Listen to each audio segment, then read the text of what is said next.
Yeah. Anyway, we're going back 100 years. Yes. I kind of feel weird now. I didn't hear music when I started this, so I feel like it's a taped interview.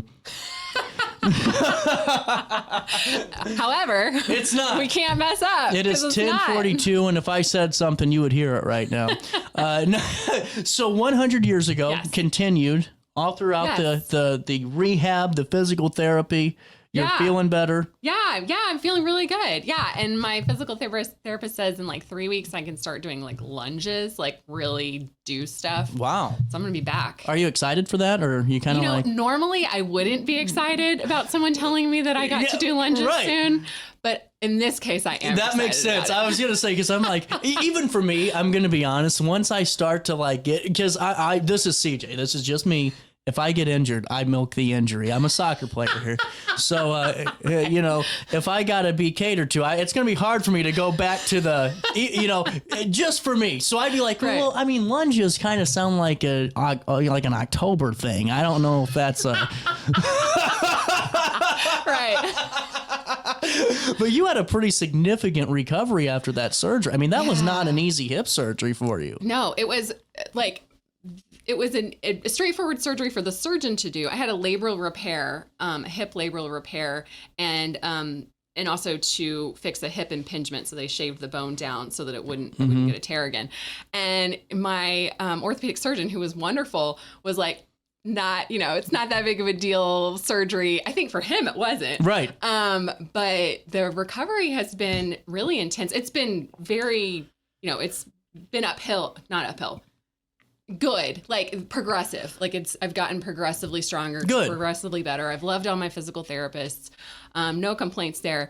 But yeah, 6 weeks in a brace, 6 weeks I couldn't drive. Because that's a lot different than most people's hip recoveries. Well, yeah, because like if you get a hip replacement, you're like back up. You're moving, doing stuff. Yeah. And so for the first week, like 3.5 weeks, I couldn't even put full weight on it. I was on crutches for almost a month. Man. Yeah. But yeah, like you couldn't tell now with me just walking down the street. Sometimes I can't do everything, but I'm getting back into it. So 4 to 6 months for like a full recovery where I can like go for a real bike ride and stuff. I can do like the exercise bike, but like a real bike ride.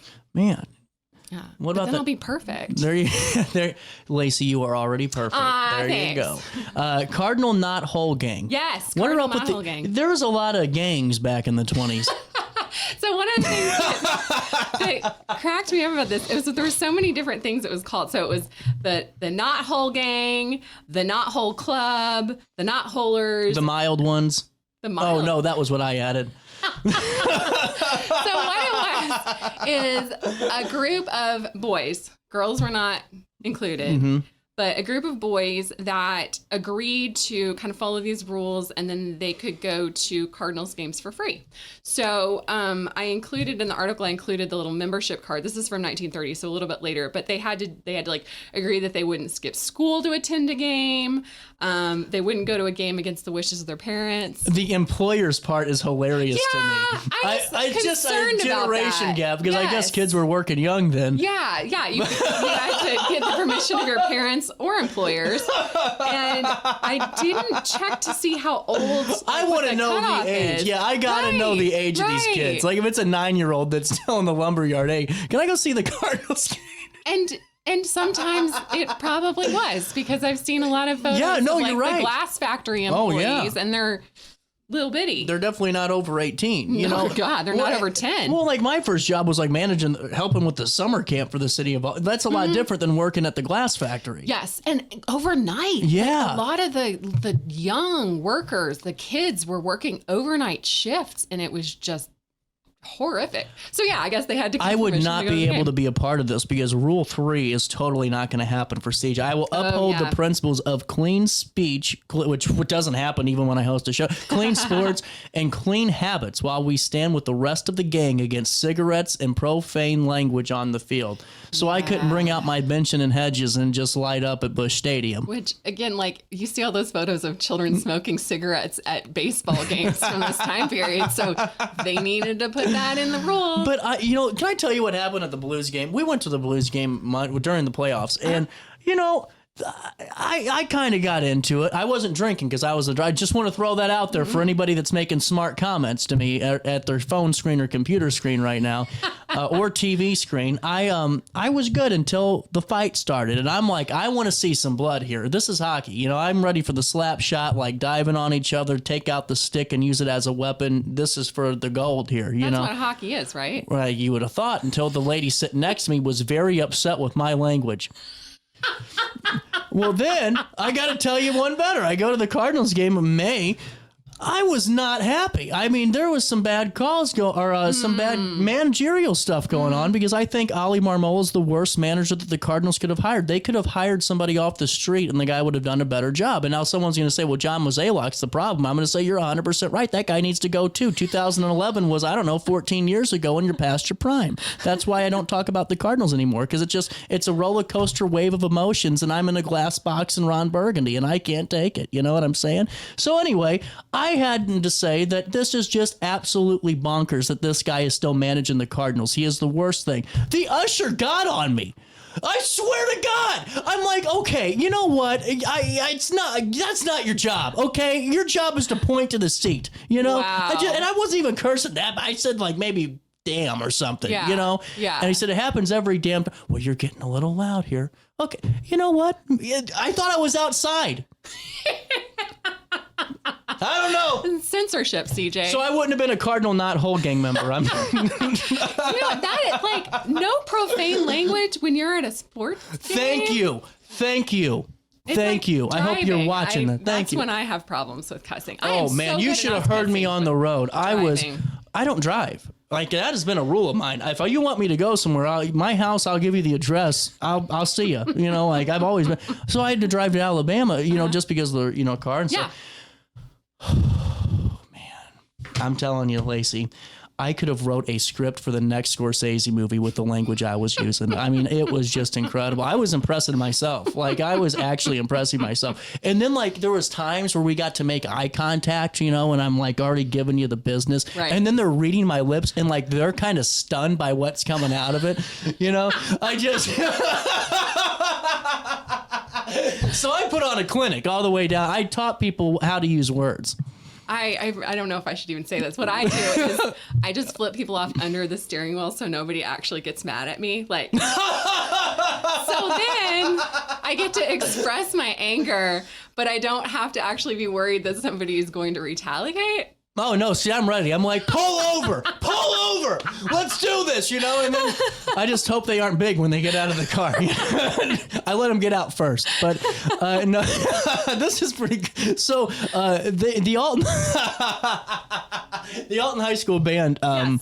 the Knotholers. So who are the Knotholers? Okay, so the Knotholers are the kids that have signed this like little certificate through, I think that it was through the YMCA in Alton. So in different places, there was like a different agent. So in Alton, the agent was through the YMCA.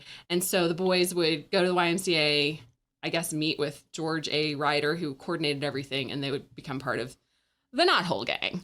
And in addition to them going to this game, the Alton High band was going to go as well.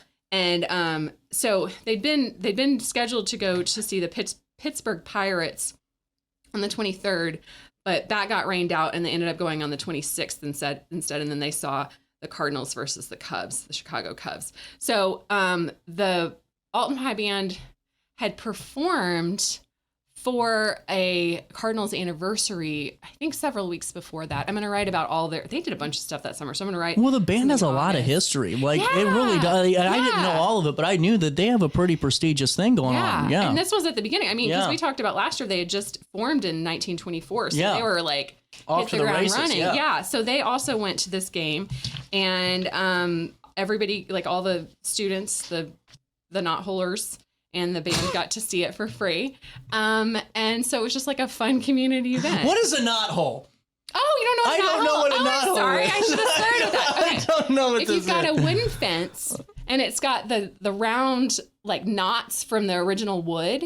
Oh, because they deteriorate first. Gotcha. So they fall out, and then what's the circle that's left behind is the knothole. That makes So you can sense. Look through I was thinking they had rope in their pockets and were walking around making like Boy Scout, different sort of holes. knot. Yeah. No, it's like an old. Just the I know exactly now. Yeah, the wooden fences. That's so cool. Kids would look through. That's all. Okay, so but honestly, honestly, these kids got their hopes and dreams crushed by rain the first time around. Crushed by rain, yes. Yeah, so they thought they were going to go. Darn shame. And they showed up, like, just in case, just waiting at the YMCA. I wonder how bummed they were. Oh my gosh. Like, you know what I'm saying? And what if your employer had not given you permission Oh man, now to you're go on double the next whammy. game? Oh, Like, now you're mad. only had the 23rd free. Now you have to go to the glass factory. And that was for the next 5 26th. years. That was your vacation. But so the June 26th game they go to, the band attends, and they did the band play? I don't think they played at that. They had played several weeks before, Right? Yeah. And I think that they might have been scheduled to play at the Pittsburgh Pirates game, but it didn't say that they played at the game on the 26th. I assume because there was other stuff that had already been planned to be the entertainment. But sometimes it's difficult because not all the details are in the newspaper articles, and I hate to make assumptions about what actually happened, because so many times like this, if I had just written about the game that they were planning to go to and then acted like they actually went but didn't find out that it got rescheduled and all of that, then I would have been not actually telling the right story. So if it doesn't say it explicitly, then I don't put it in. I don't know if they played or not. Well, just to hear, I mean, they were called guests of honor, treated as guests of honor. Yeah. Wow, and they got met by a group of St. Louis motorcycle police. Yeah. I would have started running. No, 1925 motorcycle police. So they entrance into the center of the United States. What's that? Okay, so I looked that up because I thought that was interesting, and that is what St. Louis was called. No kidding. Yeah. That's really cool. Yeah. Now, what I think is fascinating is like, we could do that, at least try to coordinate pretty easy today, because I can just send out a text to a few people and say, is this possible? Mm-hmm. You didn't have text. You didn't have cell phone. You were mailing and picking up the landline or the rotary. Well, yeah. And a lot of times people didn't even have telephones in their home. So it was by mail to kind of coordinate this, right? A lot of it, or just it was in the newspaper, and that's gotcha. They would put an announcement in the newspaper, like that's how they asked for volunteers to drive. It was like, wow, hey, so you just hope that they show up that day. Yeah, a lot of times. Oh man. Also, mail went out twice a day. Did it really? So yeah, so you could like send a postcard in the morning. This is one of my favorite things. You'll see old postcards where it looks like a text. It'll be like, hey, I'm going to the store. Do you need anything? And then the person mails the postcard, and it gets there that day. Really? Yeah. That's actually really cool. Yeah. Okay, I like that. Mm-hmm. The Cardinals won the game by a score of 3-2. Yes. Who were they playing? They were playing the Chicago Cubs, and I looked that wasn't in the newspaper. I looked that up in like historic game information, baseball reference. Yeah.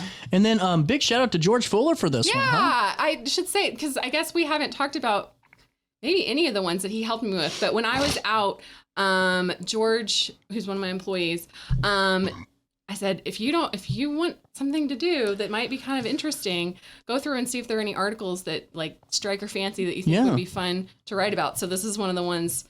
One of the ones that's in the references, I can't remember which one, is one that he sent me, and I was like, yeah, this would be a good topic. Did you hear my neck just pop there? Yeah, I didn't realize that was your neck, but that was loud. Yeah, okay. But honestly, seriously, I think it's cool that like you guys just at the library have such a cool passion and a good team. I mean, George, seriously, those are great articles. I didn't realize that. So that's really cool. Yeah. Huh. What's your 4th of July plans look like? We got a couple of minutes to wrap the show up. We're going to do the Godfrey fireworks for sure. Mm-hmm. Going to Alton's tomorrow? I don't know. I get really anxious about parking. See, is it hard? This is where I shouldn't say this because I don't want 1,000 people at this building tomorrow, but I'm kind of nervous about going up to the roof, because last time, it kind of was okay because, there wasn't like all these tenants here. So, if that's not okay, I understand, but I would much rather go and hang out at, Max for a few minutes, and haven't been there for a while. So I need to get caught up with everybody. And then, just go upstairs and kind of watch, and that way we're kind of away from the downtown maze. Yeah. The River Road is never a bad option. Okay. As long as you're before the Chautauqua Bluff.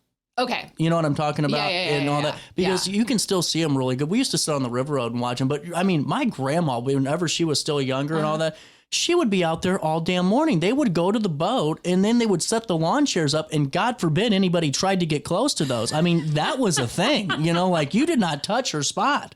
I don't know when we gave up on it. It was just kind of, I mean, that was something.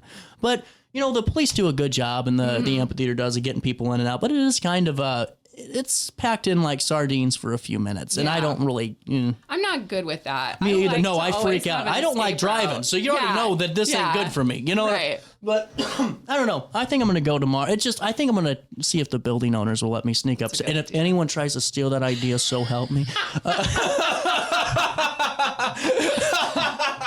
But no, I think that's what we'll do. And then you know, it's gonna be a nice relaxing. We're moving everything in and getting all that stuff done. So it's gonna be just kind of a relaxing and getting some stuff done weekend, I think, for the household. Yeah. What are you doing? You're just going to the Godfrey fireworks? You guys going to like a family's house or? We usually have brunch with my in-laws on Sundays, so I'm sure we'll do that. And I don't know, my normal weekend activity is hiking at the Nature Institute, and I still haven't been cleared for hiking. Gotcha. I can do frog trail. This is a fun fact. You can do frog trail at the Nature Institute with crutches, or at least I did. That's it with really crutches. good to know. You know, especially if that's something that people are missing right now. Right. Yeah. Like, I think one of the things, I'm a big fan of accessibility in general. I think everybody should be aware of the ways that people can get into buildings, can move around through the world. But when you yourself have been used to being able-bodied and then you're not, you really appreciate stuff like that. So yeah, when I couldn't do anything, but I could go on crutches around Frog Trail, I was just super grateful for that. That's really cool. TNI's always a good spot. Yeah. Well, honestly, I'm just excited for Friday tomorrow. Friday tomorrow. And I got a question. Okay. Because you have kids. Yes. And I've never, baby cribs. How long do they take to put together? Oh man, it kind of depends on the builder. Yeah. So I mean, you look at who you're talking to here. Well, no, I meant like a fabricator. Because I'm telling you, like, I freak out over IKEA furniture. I have thrown so many things. And this is just because, like, it's always like, I always have the one item that, like, the screw they gave me was already filled in with mold. This happened. I needed one screw left for this damn thing. And they cut the screw off, like the machine. It was a defected screw that you couldn't use. And I'm like, well, now the whole damn thing doesn't work. But I took the liberty. I said, I want to put the crib together just because it would be cool to do. And now I'm kind of like, don't ask for help because you already asserted that this is something you got type of thing.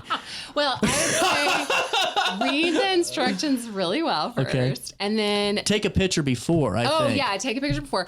I would go online and see if anyone else has put it together before and if they have any. Oh, I'm sure they have. It's just, I don't want to do that because I'm a prideful person. A lot of ego here. No, you gotta put that aside when it comes to building stuff. I guess you're right. All right. We're out of time. It's 11 o'clock. Man, this kind of flew by today. It's fun. Glad to have you back. Yeah, thanks. Well, I'm glad to be back, too. Yeah, it's kind of my problem. Both of us. We'll see you tomorrow, live at some point in time in the 9 o'clock hour. Until then, try your best to stay out of jail. He said it